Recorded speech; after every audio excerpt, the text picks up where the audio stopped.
தமிழ்நாடே கேள்விப்பட்டிராத அதிரடி விலை குறைப்பு சூப்பர் சரவணா ஸ்டோர்ஸ். சொந்த வீடு வாங்க ஸ்டெப் ஸ்டோனுக்கு வாங்க. Step stone.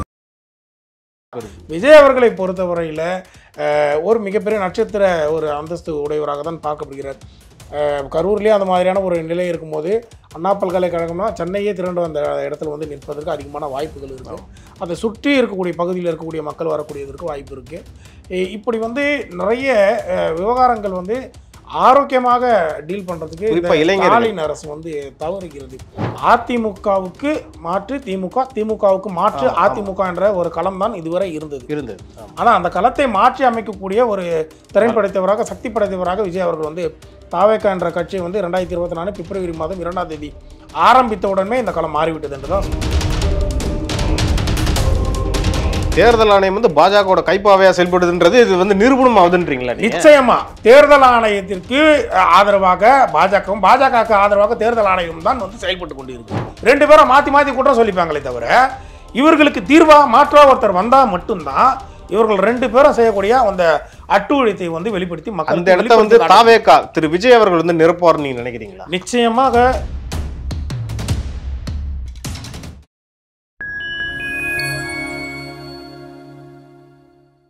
Fine time media நேயர்களுக்கு வணக்கம். இன்று நம்மோடு இணைந்திருப்பவர் பத்திரிகையாளர் திரு தந்தி பிரவீன்ராஜ் அவர்கள். வாருங்கள் அவரிடம் அரசியல் சார்ந்த பல்வேறு கேள்விகளை முன்வைக்கலாம்.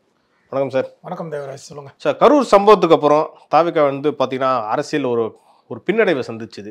அப்புறம் பார்த்தீங்கன்னா இப்போ சமீபத்தில் அவங்க மகளிர் அணி, இளைஞர் அணிலாம் கூட அமைச்சாங்க. இப்போ பொதுக்குழுவும் நடக்க போகுது. தாவேகாவோட அடுத்த கட்ட செயல்பாடுகள் எப்படி இருக்கும்? ஏன்னா எலெக்ஷன் வேறு வந்துருச்சு, ரொம்ப கம்மியாக தான் இருக்குது டைமு. அவங்களோட செயல்பாடுகள்லாம் எப்படி இருக்கும்னு நினைக்கிறீங்க? கரூர் சம்பவத்திற்கு பிறகு விஜய் அவர்கள் இன்னும் புத்துணர்ச்சி அடைந்து விட்டார் என்று தான் சொல்லணும். ஏன்னா கரூர் சம்பவத்துக்கு முன்பு மிகப்பெரிய ஒரு அப்செட்டான சூழ்நிலையில் தாவேகா நிர்வாகிகளும் அந்த தாவேகா தலைவர் விஜய் அவர்களும் கூட இருந்தார். ஏன்னா இது வந்து ஒரு புதுமையான ஒரு அனுபவம், அவங்களுக்கு எதிர்பாராத ஒரு அனுபவமாக கூட இதை பார்க்கலாம். ஆனால் இந்த கரூர் சம்பவத்திற்கு பிறகு அடுத்த கட்டமாக 2026 இந்த சட்டமன்ற தேர்தலை எப்படி எதிர்கொள்வது என்பது குறித்து தான் தாவேகா வந்து முக்கியமாக வந்து ஒரு முனைப்பை காட்டி வருகிறது. இன்றைய தினம் வந்து பொதுக்குழு வந்து கூட்டியிருக்காங்க. பொதுக்குழுவில் முக்கியமான அரசியலை வந்து விஜய் அவர்கள் வந்து பேச போகிறார். குறிப்பாக பெண்களுடைய பாதுகாப்புக்கான ஒரு அரசியலை வந்து விஜய் அவர்கள் வந்து இன்றைய தினம் வந்து பேச இருக்கிறார். இதில் நம்ம பார்க்கக்கூடியதுன்னா, ஏற்கனவே அண்ணா பல்கலைக்கழக இந்த பாலியல் விவகாரம் தாவேகா தோழர்கள் வந்து துண்டு பிரசுரங்கள்லாம் கொடுத்து ஒரு விழிப்புணர்வு பிரச்சாரம் வந்து மேற்கொண்டாங்க. ஆனால் அந்த விழிப்புணர்வு பிரச்சாரம் மேற்கொள்வதற்கு ஒரு மிகப்பெரிய ஒரு தடையாக ஸ்டாலின் அரசு வந்து இருந்தது வந்து பார்த்துருப்போம். தொடர்ந்து விஜய் அவர்கள் வந்து அந்த இடத்துல வந்து இறங்கி போராடி இருந்தார்னா மிகப்பெரிய அளவில் ஒரு பெரிய மாற்றத்தை வந்து கொடுத்துருக்க முடியும். விஜய் அவர்கள் அந்த அண்ணா பல்கலைக்கழகத்தில் பாலியல் ரீதியாக பாதிக்கப்பட்ட அந்த மாணவிக்கு வந்து களமாக விஜய் அவர்கள் துணை நின்று இருந்தாருன்னா அந்த களமே வேற விதமாக மாறி இருக்கும். ஆளுநர்கிட்ட போய் மனுலாம் கொடுத்தாரு, ஆளுநர்கிட்ட மனு கொடுத்தாரு. ஆனால் அந்த களத்தில் இறங்கி நின்று இருந்தாருன்னா அந்த களமே வேற விதமாக மாறி இருக்கும்லாம் நிறைய விமர்சனங்கள் இருந்தது. ஆனால் அந்த இடத்துல அவர் நின்று இருந்தாருன்னா அன்றே ஒரு கரூர் சம்பவம் ஸ்டாம்பிட் ஒன்று நடந்திருக்க வாய்ப்பு இருக்கும். ஏன்னா விஜய் அவர்களை பொறுத்தவரையில் ஒரு மிகப்பெரிய நட்சத்திர ஒரு அந்தஸ்து உடையவராக தான் பார்க்கப்படுகிறார். கரூர்லேயே அந்த மாதிரியான ஒரு நிலை இருக்கும்போது அண்ணா பல்கலைக்கழகம்னா சென்னையே திரண்டு வந்த இடத்துல வந்து நிற்பதற்கு அதிகமான வாய்ப்புகள் இருக்குது. அதை சுற்றி இருக்கக்கூடிய பகுதியில் இருக்கக்கூடிய மக்கள் வரக்கூடியதற்கு வாய்ப்பு இருக்குது. இப்படி வந்து நிறைய விவகாரங்கள் வந்து ஆரோக்கியமாக டீல் பண்ணுறதுக்கு ஸ்டாலின் அரசு வந்து தவறுகிறது. விஜய் அவர்களை எப்படி எதிர்கொள்வது என்றே தெரியவில்லை. விஜய் அவர்கள் வந்து மிகப்பெரிய ஒரு கடுமையான போட்டியாளராகவே வந்து இப்போ திமுக வந்து பார்த்து கொண்டு இருக்கிறது என்று சொல்லலாம். ஏன்னா விஜய் வந்து எப்படியாவது அவர் மீது ஒரு அவதூறை ஏற்படுத்தி விட வேண்டும், தாவேகா மீது ஒரு அவதூறை ஏற்படுத்தி இந்த 2026 சட்டமன்ற தேர்தலுக்கு முன்பாக தாவேகாவுடைய அந்த நிலைப்பாடை வந்து திசை திருப்பி விட வேண்டும் என்று நிறைய மேற்கொண்டு வராங்க. குறிப்பாக திமுகவுடைய ஐடி விங் வந்து இது ஒரு சிறப்பான ஒரு முனைப்பை வந்து காட்டி வராங்க. தாவேகாவுடைய விர்ச்சுவல் வாரிஸ் வந்து அதை வந்து உடைச்சு கொண்டே வராங்கன்னு பார்க்கலாம் எல்லா இடத்துலையுமே. ஏன்னா நிறைய அவதூறுகள் இந்த கரூர் ஸ்டாம்பிடுக்கு அப்புறம் நம்ம பார்த்துருப்போம். ஆனால் தாவேகா விஷுவல் வாரியஸை பொறுத்தவரை நம்ம எவிடன்ஸே எடுத்து கொடுத்தாங்கன்னு சொல்லுவோம். எவிடன்ஸ் அந்த செந்தில் பாலாஜிலாம் நம்ம பார்த்துருப்போமே, அவர் அந்த நெஞ்சு வலியில் துடித்ததும் ஜோதிமணி அவர்கள் வந்து ஓடி வருவதும் ஒரு பெரிய காட்சிகள். அந்த விஷுவல் வாரியஸ் வந்து பாட்டெல்லாம் போட்டு அந்த துளாத மூலம் துளும் பாட்டெல்லாம் போட்டு மிகப்பெரிய அளவு ஒரு சிறுபலைகளே விடுகிற அம்புகளை அவர்களுக்கு எதிராகவே திருப்பி விடுகிறார்கள் என்று தான் கவனிக்கணும். ஒரு ஒரு ஆரோக்கியமான அரசியல் இப்போது வந்து திமுக வந்து செய்கிறதா என்றால் அது வந்து மிக மிக ஒரு துரதிருஷ்டமான ஒரு நிலையை தான் பார்க்கணும். என்ன சொல்கிறீங்க? அதிமுகவுக்கு மாற்று திமுக, திமுகவுக்கு மாற்று அதிமுக என்ற ஒரு களம் தான் இதுவரை இருந்தது. ஆனால் அந்த களத்தை மாற்றி அமைக்கக்கூடிய ஒரு திறன் படைத்தவராக, சக்தி படைத்தவராக விஜய் அவர்கள் வந்து தாவேகா என்ற கட்சியை வந்து 2024 பிப்ரவரி மாதம் 2ஆம் தேதி ஆரம்பித்த உடனே இந்த களம் மாறிவிட்டது என்று தான் சொல்லணும். இப்போது திமுகவுக்கும் தாவேகாவுக்கும் தான் போட்டியே தவிர அதிமுகலாம் இந்த கணக்கிலே இல்லை. அதோட கட்டமைப்பே இல்லைன்றாங்க. அந்த கட்டமைப்பே இல்லை. உண்மை அதுதான். நம்ம அப்படி தான் புரிஞ்சுக்கணும். இப்போது வந்து மக்களுடைய எதிர்பார்ப்பு தாவேகா மீதும் திமுக மீதும் தான் ஒரு மிகப்பெரிய கடுமையான போட்டி இருக்கும் என்று பார்க்கலாம். இன்றைய தினம் வந்து விஜய் அவர்கள் நிச்சயமாக இந்த கோவையில் தனியார் பள்ளி கல்லூரி மாணவிக்கு ஏற்பட்ட அந்த துயரமான சம்பவத்திற்கு மிக ஒரு பகிரங்கமான குரலை வந்து பதிவு செய்ய இருக்கிறார் என்று தான் சொல்லணும். ஏற்கனவே அவர் ஒரு காணொலியெல்லாம் வெளியிட்டிருப்பார், அறிக்கை விட்டிருக்காரு, காணொலியே வெளியிட்டிருக்காரு. பெண்களுக்கு தமிழகத்தில் பொறுத்தவரையில் ஒரு பாதுகாப்பு இல்லாத சூழ்நிலை தான் நிலவி கொண்டிருக்கு. இதற்கு உதாரணமாக ஈசிஆரில் நம்ம வந்து முட்டுக்காடு பகுதியில் இரவு நேரத்தில் ஒரு 4 பெண்கள் வந்து இப்போ அவங்க வந்து அந்த சுற்றுலா மாரி பயணத்தை மேற்கொள்ளும் போது திமுக கொடி போட்ட காரில் வந்து ஒரு மிகப்பெரிய அளவில் அச்சுறுத்தலை வந்து ஏற்படுத்தியிருந்தாங்க. அந்த காணொலியை நம்ம பார்த்துருப்போம். அந்த காணொலியை பார்க்கும்போதே ஒரு மிகப்பெரிய அளவில் ஒரு பதட்டமான ஒரு சூழ்நிலை வந்துருக்கும். அது எப்படி சொன்னாங்கன்னா, வீடு வரைக்கும் துரத்தின்னு வந்திருப்பாங்க. உள்ள இருந்தவங்க வந்து அதிமுக காரங்க கொடி வந்து திமுக பயன்படுத்தினாங்கன்ற அந்த குற்றச்சாட்டும் வந்துச்சு. அது வந்து முற்றிலும் தவறான ஒரு விமமாக தான் நம்ம பார்க்கணும். திமுக கொடியை பயன்படுத்திய காரில் ஒரு திட்டமிட்டு அதிமுக மீது பழி போடுவதெல்லாம் வந்து நம்ம வந்து ஏற்றுக்கொள்ள முடியாத ஒன்று தான் நம்ம எடுத்துக்கணும். இளைஞர்கள் இன்றைய வந்து தவறான வழியில் வழிநடத்தப்படுகிறார்கள். அதற்கு முக்கியமாக இந்த அரசு வந்து மிக துணை நிற்குது என்று தான் நம்ம கவனிக்கணும். ஏன்னா இப்போ போதையில் வந்து பார்த்திங்கன்னா மிகப்பெரிய அளவில் தமிழகம் வந்து தள்ளாடி கொண்டிருக்குன்னு தான் நம்ம பார்க்கணும். போதை எந்த இடத்துல இல்லை, பள்ளி மாணவர்களிடையே போதை இருக்குது. அப்படின்லேருந்து கஞ்சா முதல் அனைத்துமே பள்ளி மாணவர்களே பயன்படுத்துகிறாங்க. நிறைய காணொலிகள் நீங்கள் பார்க்கலாம். சார், முதல்வர் வந்து அவரே விழிப்புணர்வு சொல்கிறார். காவல்துறை கொடுத்து என்ன சார் பிரயோஜனம் இருக்குது? கள்ள சந்தையில் மது விற்கிறாங்க சார். காலையில் 4 மணிக்கே மது விற்க ஆரம்பிச்சிருப்போம். இந்த கோயம்புத்தூர் இந்த தனியார் பள்ளி தனியார் கல்லூரி மாணவி வந்து அந்த இடத்துல சிக்கிய இடத்துல அந்த பகுதியில் கொஞ்சம் தள்ளி ஒரு கள்ள மதுபான விற்பனை கூடம் ஒன்று இருக்குது. அப்படி இருக்கும்போது எப்படி இதுக்கெல்லாம் வந்து ஒரு அனுமதி கொடுக்கிறது இந்த அரசு என்று தான் நம்ம பார்க்கணும். இப்போது அதை தடுக்க தவறிவிட்டால் அதுக்கு நம்ம அனுமதி கொடுக்குறோம் என்பது தான் அடுத்த பெயர். இப்போ நம்ம தடுக்கிற இடத்துலே இல்லை. நீங்கள் மனசாட்சியோடு சொல்லுங்கள். இந்த காணொலியில் பார்க்கக்கூடியவர்களும் மனசாட்சியோடு பலர் இருப்பாங்க. நிச்சயமாக தமிழ்நாடு முழுவதும் கள்ள சந்தையில் மது விற்கப்படுகிறதா இல்லையா? இதற்கு உரிய பதில் வந்து சொல்லுங்கள். காலையில் 4 மணிக்கே ஆரம்பித்து விட்டது. 12 மணிக்கு டாஸ்மாக் திறக்குதுன்னா காலையில் 4 மணிலேருந்து ஆரம்பிக்கிறாங்க, 12 மணி வரைக்கும் விற்கிறாங்க. இரவு 10 மணிக்கு டாஸ்மாக் முடியுதுன்னா 10 மணிலேருந்து விடிய காலையில் அடுத்த நாள் விடிய காலையில் வரைக்கும் விற்கிறாங்க. இப்போ இது மாதிரியான ஒரு பெரிய ஒரு நிலை வந்து கேவலமான நிலை வந்து தமிழகத்தில் பொறுத்தவரை இருக்குது. இதை தடுக்க வந்து காவல்துறை வந்து தவறி கொண்டிருக்கு, திணறி கொண்டிருக்குன்னு தான் நம்ம பார்க்கணும்.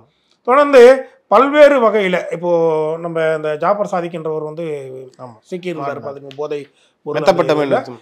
அமீர் அவர்களுடைய திரைப்பட தயாரிப்பாளர்.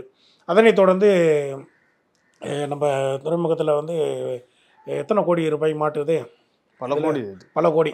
இப்போது இதெல்லாம் வந்து நம்ம எப்படி வந்து எடுத்துக்கொள்ளக்கூடியதாக இருக்குது. இப்போ அரசு வந்து எதை வந்து சரியாக செய்கிறது என்று நம்ம பார்க்கணும். இப்போ பாஜகவை நீங்கள் எடுத்துக்கிட்டிங்கன்னா மக்கள் விரோத அரசியலை தான் வந்து முன்னெடுத்து ஆரம்ப கட்டத்திலேருந்தே செய்து கொண்டிருக்காங்க. தொடர்ந்து இப்போ எஸ்ஐஆர் வந்து திமுகவினை எடுத்துக்கிட்டே இருக்காங்க. பாஜக அதுக்கு ஆதரவு தெரிவிக்குது. இப்போ எஸ்ஐஆரை பொறுத்தவரையில் இப்போ ராகுல் காந்தி ஒரு மிகப்பெரிய ஒரு குற்றச்சாட்டை வந்து முன்வைக்கிறார்.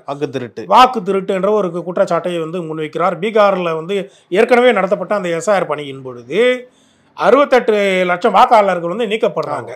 அப்போ மொத்தம் பீகாரை பொறுத்தவரையில் 7.89 கோடி வாக்காளர்கள் இருக்காங்கன்னா 68 லட்சம் பேர் வந்து நீக்கப்படுறாங்க. 68 லட்சம் பேர் நீக்கப்பட்டதற்கு காரணம் என்ன என்ற ஒரு கேள்வி வந்து முன்வைக்கிறார். அப்போ அதற்கு உரிய பதிலை வந்து தேர்தல் ஆணையம் வந்து கொடுக்கிறதான்றா கிடையாது.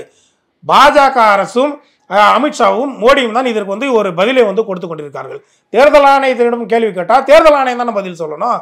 அமித்ஷாக்கு என்ன வேலை இருக்கு? உள்துறை அமைச்சருக்கு என்ன வேலை இருக்கு? வந்து தேர்தல் ஆணையம் வந்து பாஜகவோட கைப்பாவையா செயல்படுதுன்றது இது வந்து நிரூபணம் ஆகுதுன்றீங்களா? நிச்சயமா தேர்தல் ஆணையத்திற்கு ஆதரவாக பாஜகவும் பாஜகவுக்கு ஆதரவாக தேர்தல் ஆணையம் தான் வந்து செயல்பட்டு கொண்டு இருக்கு. இதுதான் வந்து நம்ம குறிப்பாக பார்க்கக்கூடியதாக இருக்குது. மக்கள் வந்து தெளிவாக இருக்காங்க. இப்போது பெங்களூர் பாராளுமன்ற தொகுதி இப்போது நம்ம அந்த மகாதேவ் சென்ட்ரல் சட்டமன்ற தொகுதியை பொறுத்தவரையில் 1,250,000 வாக்குகளுக்கு மேலே போலி வாக்குகள் வந்து போடப்பட்டதாக திருட்டு வாக்குகளாக இருக்கின்றத ராகுல் காந்தி தேர்தல் ஆணையத்தின் அட்டவணையின் அடிப்படையிலே வந்து குற்றச்சாட்டு வைக்கிறாரு. அப்போ அதுல வந்து சீரான ஒரு விசாரணை இருக்கா அப்படின்னா உச்சநீதிமன்றம் வந்து சென்றாலும் கூட எந்த அளவுக்கான ஒரு நீதி அந்த இடத்துல கிடைக்கிறது? உச்சநீதிமன்ற நீதிபதிகளே வந்து பாஜகவுக்கு ஆதரவாக செயல்படுகிறார்கள் என்றுதான் பார்க்கணும். பிஆர் கவாய் அவர்கள் மீது இப்போ காலனி வீசப்பட்டதே வந்து நம்ம அந்த வழக்கறிஞர் ஒரு பார்ப்பனிய ஆர்எஸ்எஸ் கூட்டத்திலிருந்து சங்கி கூட்டத்திலிருந்து வந்தவர் என்பதை தெளிவுபடுத்துகிறது என்று சனாதனத்துக்கு எதிராக செயல்பட்ட நாங்க வந்து அந்த மாதிரி வீசுற தப்பு இல்லைன்ற மாதிரி நியாயப்படுத்துறாரு. தலைமை நீதிபதி மீதே காலனி வீசுறாங்கன்னா அப்போ இது எது மாதிரியான ஒரு கேவலமான பின்பத்தை வந்து அவங்களோட மனநிலை எப்படி இருந்திருக்கும்? மனநிலையை பாருங்க. குறிப்பா இதுல வந்து நம்ம கவனிக்கக்கூடியது என்னன்னா, அமித்ஷா கிட்ட இருந்து ஒரு கண்டன அறிக்கை, ஏதாவது ஒரு சின்ன ஒரு காணொலி வெளியே வந்துதான் மோடி அவர்களிடம் மோடி கண்டனம் தெரிவிச்சாரு. இது வந்து கண்துடைப்பு. மோடி அவர்கள் தெரிவிப்பதெல்லாம் வந்து கூட காவல்துறை என்ன செய்து கொண்டிருக்கிறது, அதிகாரத்தில் இருப்பவர்கள் என்ன செய்கிறார்கள், தலைமை நீதிபதிக்கே இந்த மாதிரியான ஒரு நிலைமை என்றால் சாமானிய மக்களுடைய நிலைமை என்னவாக இருக்கும் என்று நம்ம சிந்தித்து பார்க்கணும். இப்போது இதனை தொடர்ந்து நம்ம இந்த ஆர்எஸ்எஸ் கூட்டமும் சங்கி கூட்டமும் வந்து நேரடியாக யாரை வந்து தாக்குகிறார்கள் என்றால் நடத்தி பிற்படுத்தப்பட்ட மக்களையும் சிறுபான்மையின மக்களையும் தான் வந்து நேரடியாக தாக்கக்கூடியதாக இருக்கிறது. இப்போ தமிழகத்தை பொறுத்து மட்டுமல்லாமல் 12 மாநிலங்களில் இந்த எஸ்ஐஆர் வந்து மேற்கொள்ள இருக்கிறாங்க. இப்போ 12 மாநிலங்களை பொறுத்தவரையில் 51 கோடி பேர் இருக்காங்க வாக்காளர்கள். இப்போ 51 கோடி பேர் வாக்காளரில் எத்தனை பேர் வந்து நீக்கப்படுவார்கள் என்பது நம்ம கணித்து கூட பார்க்க முடியாது. தமிழகத்தை பொறுத்தவரையில 1 கோடி வாக்காளர்களுக்கு மேல நீக்கப்படுவதற்கு அதிகமான வாய்ப்புகள். பெரிய ஒரு பிரச்சனையை ஏற்படுத்தாது சார். ஒரு 6 மாசத்துல எலெக்ஷனை வச்சுக்கிட்டு ஒரு 1 கோடி பேர் நீக்கினா பெரிய பிரச்சனையா இருமே அது தமிழ்நாட்டு மாதிரி. இப்போ ஒரு 6 மாசத்துல எலெக்ஷன் இருக்கு. இவ்வளவு அர்ஜென்ட்டா இவ்வளவு சீக்கிரமா இந்த வேலையை செய்ய வேண்டிய ஒரு அவசியம் இருக்கான்றதை நம்ம முதல்ல பார்க்கணும். ஏன்னா அடுத்த இந்த சட்டமன்ற தேர்தல் முடியட்டுமே, 2026 சட்டமன்ற தேர்தல் முடிந்த பிறகு இந்த வந்து மேற்கொள்ளலாமே, என்ன அவசரம்? பொறுமையா இருக்கலாம், மக்கள் வர வைப்பாங்களே. இந்த எலெக்ஷன் ஒரு வருஷத்துக்கு முன்னாடி பண்ணிருக்கலாமே. அங்கன்வாடி கூடத்தில் இருக்கக்கூடியவர்களெல்லாம் வைத்து ஒரு பிஎல்ஓ என்று ஒரு பொறுப்பை கொடுத்து அவர்கள் எப்படி வந்து நீங்க இப்போ வந்து நான் வந்து ஒரு பகுதியில் இருக்கேன், நான் இந்த பகுதியிலேருந்து வேற பகுதிக்கு மாறி போயிட்டேன் சரிங்களா, இது ஒரு குற்றச்சாட்டாக நம்ம எடுத்துக்கலாம். மாறி போயிட்ட பிறகு 2 இடத்துல எனக்கு வந்து வாக்காளர் அட்டை இருக்கும், அதை வந்து நீக்கணும் அப்படின்றது ஒரு குற்றச்சாட்டு இருக்குது. இறந்தவர்கள் பெயர் வந்து பட்டியலிருந்து நீக்கப்பட வேண்டும் என்பன்ற ஒரு குற்றச்சாட்டு இருக்குது. தேர்தல் ஆணையம் முன்வைக்கிற முக்கியமானது இதுதான் நம்ம பார்க்கலாம். நியாயமான குற்றச்சாட்டுன்னு நம்ம எடுத்துக்க முடியாது சார். ஏன்னா பீகாரை பொறுத்தவரையில் நீங்கள் அந்த தேர்தல் திருட்டை பொறுத்த ராகுல் காந்தி அவர்கள் தெரிவித்ததுன்னா ஒரே அட்ரஸில் பல வாக்காளர்கள் ஓட்டர் ஐடி கொடுத்துருக்காங்க. ஒரே அட்ரஸில் பல புகைப்படங்களை வந்து மாற்றி வந்து திருட்டுத்தனங்கள் வந்து செய்திருக்கிறாங்க என்பதை ராகுல் காந்தி வந்து தெளிவுபடுத்தி இருந்தார். இப்போ வீட்டு அட்ரஸை பார்க்கும்போது 0ல இருக்கு. ஆமா, அப்பா பேர்லாம் ஏதோ இருக்கு, LMZ மாதிரி. பெயரை பொறுத்த வரைக்கும் கோடு வேர்டு கூட அந்த மாதிரி இருக்காதுன்னு நினைக்கிறேன். LMS. அப்போ ஒரு குருட்டு மனப்பான்மையின் அடிப்படையில் தேர்தல் ஆணையம் வந்து பாஜகவுக்கு ஆதரவாகவே வந்து செயல்பட்டிருக்கு என்பது தெளிவாக வந்து நிரூபணமாயிருக்கு. இதே நிலை வந்து தமிழகத்தில் ஏற்படாது என்பதற்கு என்ன ஒரு இது இருக்கு சொல்லுங்க பார்க்கலாம். தமிழகத்தில் எப்படி வேணாலும் ஒரு நிலை மாற்றக்கூடிய ஒரு நிலை தான் இருக்கு. ஏன்னா பாஜக பொறுத்தவரையில் தமிழகத்தில் மண்ணை கவுவார்கள் என்பது அனைவருக்கும் தெரிந்த ஒன்று தான். அப்போ குறுக்கோளில செஞ்சு எப்படியாவது ஆட்சி உள்ள புகுந்து மக்களை வந்து நினைக்கிறாங்க. இப்போ அவர்களுடைய அந்த புலம்பெயர்ந்த தொழிலாளர்களுக்கு வாக்குரிமை எப்படி கொடுக்க வேண்டும், அதற்கு எப்படி ஒரு வசதிகளை செய்து தர வேண்டும், இதற்கு வந்து தேர்தல் ஆணையம் வந்து மிக சிறப்பாக செயல்பட்டு கொண்டு இருக்கிறது என்று சொல்லலாம். அடுத்தபடியாக பார்த்தீங்கன்னா இந்த கோவை மாணவி அந்த பாலியல் வழக்கில் வந்து அவரோட ஆண் நண்பர் அவர் என்ன சொல்லியிருக்காரு, 11:25 நினைவு அங்கே அப்போ வந்து கால் பண்ணியிருக்காரு போலீஸுக்கு. அவங்க வந்து ஒரு 10 நிமிஷத்துலேயே வந்துட்டாங்க. ஆனால் அந்த மாணவியை வந்து கண்டுபிடிச்சது பார்த்தீங்கன்னா அதிகாலை 4 மணிக்கு. இப்போ எதிர்கட்சி தலைவர் திரு எடப்பாடி பழனிசாமி என்ன கேள்வி வைக்கிறாருன்னா, 4.5 மணி நேரம் போலீஸ் என்ன பண்ணிட்டு இருந்துச்சு, அவங்களோட செயல்பாடுகள் அங்கே வந்து ஏன் இவ்வளோ கேவலமாக செயல்பட்டு இருக்கீங்கன்னு ஒரு குற்றச்சாட்டு வச்சு. அந்த தமிழ் சினிமாவில் ஒரு பெரிய ஒரு விவகாரம் ஏதாவது நடக்குது, ஒரு திரைப்படத்திலே வந்து ஒரு காட்சியில் வந்து ஒரு பெரிய அசம்பாவிதம் நடக்குதுன்னு அந்த காவல்துறை எப்போ போய் சேருவாங்கன்னு பார்த்தீங்கன்னா, அந்த சம்பவம்லாம் முடிந்த பிறகு கடைசியாக போய் நாங்கள் தான் எல்லாத்துக்கும் செஞ்சோம் அப்படின்ற ஒரு இது காட்டுறதுக்காக கிளைமேக்ஸில் வர மாதிரி இப்போ இருக்கக்கூடிய அந்த தமிழக காவல்துறை வந்து செயல்பட்டு இருக்குன்னு தான் சொல்லணும். நான் கும்மிடிப்பூண்டியில் 10 வயது சிறுமி வந்து பாலியல் தொந்தரவுக்கு உள்ளாக்கப்பட்டேன்.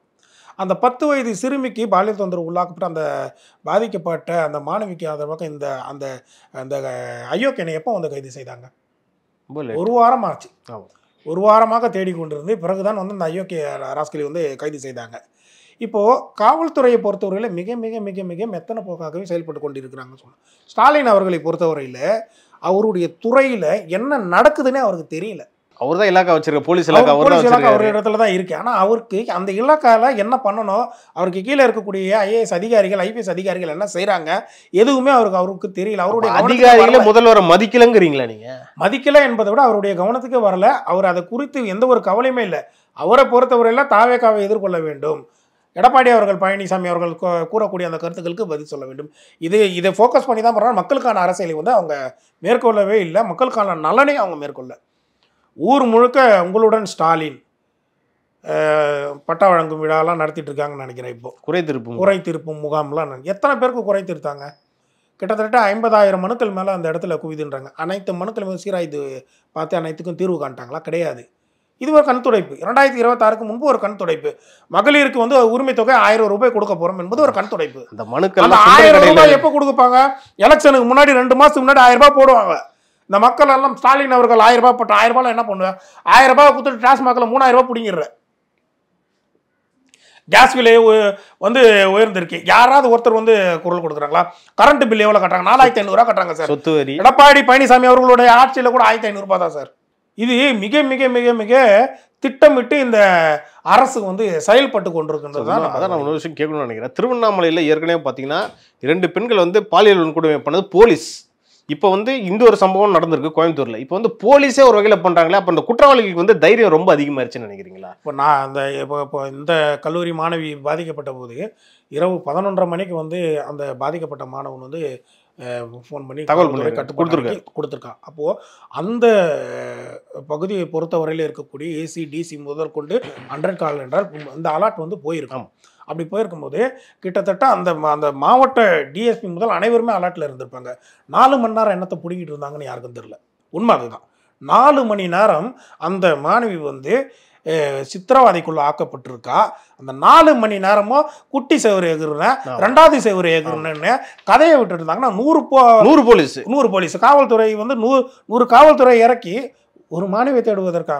இல்லை 50 போலீஸ்னு வச்சுக்கோங்க சார். இப்போ ஒரு முக்கியமான இடம் அந்த கோவை விமான நிலையத்திற்கு எதிர்க்க ஒரு 300 ஏக்கர் இருக்கு. அந்த 300 ஏக்கர்னா ஒரு முக்கியமான இடமாக இருக்கிறது என்றால் அந்த இடத்துல வந்து ரெஸ்ட்ரிக்ஷன் இருக்கணும். முதல்ல கண்டிப்பா நிறைய பேர் என்ன சொல்றாங்கன்னா, அங்க போலீஸ் பேட்ரோல் அதிகமா இருந்துச்சுன்னா இந்த தப்பு நடந்திருக்காது. தவறே நடந்திருக்காது. அந்த இடத்துல அதிகமான வழிப்பறிகளும் நடந்திருக்கு. அந்த இடத்துல வழிப்பறிகளும் நடந்திருக்கு, கஞ்சா வியாபாரமும் நடந்திருக்கு. குற்றம் நடக்கக்கூடிய அரசு தடுக்க தவறி இருக்கு. இதை தவறியதன் காரணமாகத்தான் வீட்டுக்கு போலீஸ் என்று இரவு நேர பணியாளர்கள் என்ன செய்கிறாங்க? இரவு நேர காவல்துறையினர் என்ன பண்ணுறாங்க? கடந்த அதிமுக ஆட்சி காலத்தில் பார்த்தீங்கன்னா அம்மா பெட்ரோல்னு ஒரு வண்டி போயிட்டே இருக்கும் சார். அவங்க எக்ஸ்க்ளூசிவா அந்த உமன் சேஃப்டிக்குன்னு தனியாக வச்சிருக்க திட்டம் சரி இப்போ செயல்படவே இல்லைன்றாங்க. கடந்த அதிமுக ஆட்சியில் கூட இவர்களை பொறுத்தவரை எப்படின்னா, என்னோட ஆட்சியில் பொள்ளாச்சி விவகாரம், உன்னோட ஆட்சியில் அண்ணா பல்கலைக்கழக விவகாரம், 2 பேரும் மாற்றி மாற்றி குற்றம் சொல்லிப்பாங்களே தவிர இவர்களுக்கு தீர்வா மாற்றா ஒருத்தர் வந்தால் மட்டும்தான் இவர்கள் 2 பேரும் செய்யக்கூடிய அந்த அட்டூழியத்தை வந்து வெளிப்படுத்தி மக்கள் வந்து தாவேகா திரு விஜய் அவர்கள் வந்து நிரப்புவார் நீங்க நினைக்கிறீங்களா? நிச்சயமாக விஜய் அவர்களுக்கு பொறுத்தவரையில் ஒரு நட்சத்திர அந்தஸ்தோடவே வந்து களம் ஆடிக்கொண்டிருக்கிறார். அவர் ஆரம்ப கட்டத்திலே வந்து அவருக்கு வந்து நிறைய நெருடல்கள் வந்து இருக்கக்கூடியதை பார்க்கலாம். தொடர்ந்து விஜய் அவர்கள் நிச்சயமாக ஒரு பெரிய மாற்றத்தை வந்து உருவாக்குவார் என்று எதிர்பார்க்கலாம். இப்போ தாவேகா பொறுத்த வரைக்கும் 4%, நாம் தமிழரை பொறுத்தவரைக்கும் 2%, இதெல்லாம் வந்து இந்த கருத்து கணிப்புகள்லாம் வந்து நம்ம பார்த்துருப்போம். இது திட்டமிட்டு திமுகவால் வந்து செய்யப்படுகிற ஒரு கருத்து கணிப்பாக நம்ம எடுத்துக்கொள்ளலாம்.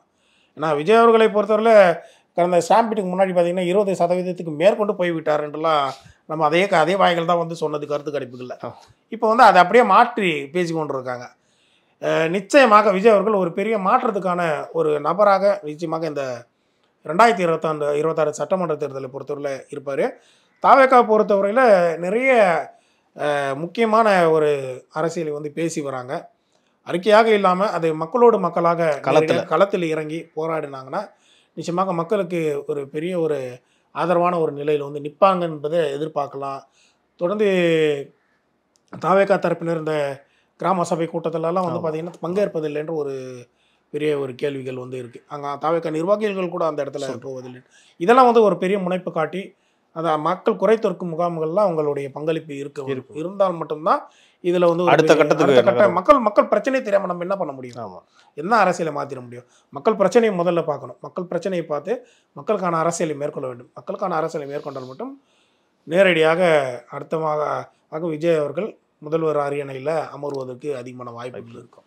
இறுதியாக ஒரு கேள்வி, அதிமுகவில் பல்வேறு சலசலப்பு நடந்துட்டு இருக்கு. இப்போ பார்த்தீங்கன்னா மனோஜ் பாண்டியன் எம்எல்ஏ அவர்கள் கூட திமுகவில் போய் இணைஞ்சிட்டாரு, செங்கோட்டையனை நீக்கிட்டாங்க. இப்படி பல்வேறு பிரச்சனைகள் இருக்கிறப்ப அவங்க வந்து வரக்கூடிய சட்டமன்ற தேர்தல் வந்து அதிமுகவோட செயல்பாடுகள் எப்படி இருக்கும்னு நினைக்கிறீங்க? அதிமுகவை பொறுத்தவரையில் எப்படி சொல்கிறதுன்னா, பாஜகவுடன் எப்பொழுது ஆரம்பத்தில் கூட்டணி வச்சாங்களே அப்பயே வந்து அவங்களுடைய அந்த மொத்த கட்டுப்பாடுமே வந்து பாஜகவிடம் வந்து சென்று விட்டதுன்னு சொல்லலாம். கிளைக்கழகமாக செயல்பட்டு கொண்டிருக்கிறது தான் உண்மை.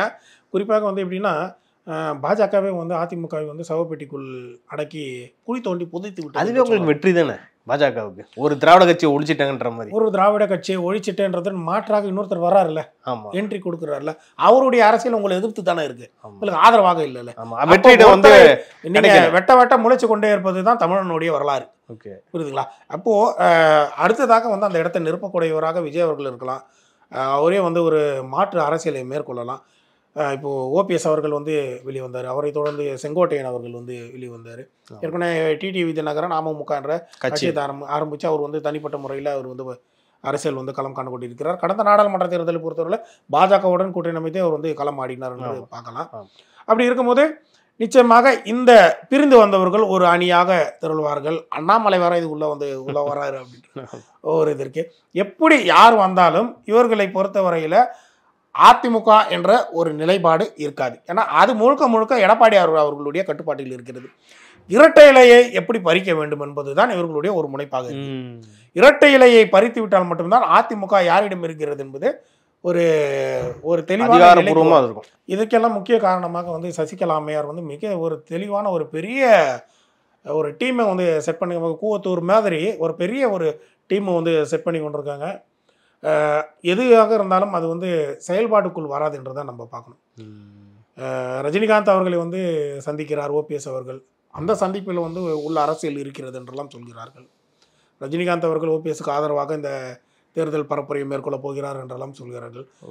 அந்த தகவல்களை பொறுத்தவரையில் ரஜினிகாந்த் அவர்கள் களத்தில் இறங்கினாலும் இவர்களுக்கு பெரிய ஆதரவு நிலை இருக்குமான அது வந்து ஜீரோவில் தான் நம்ம பார்க்கணும்.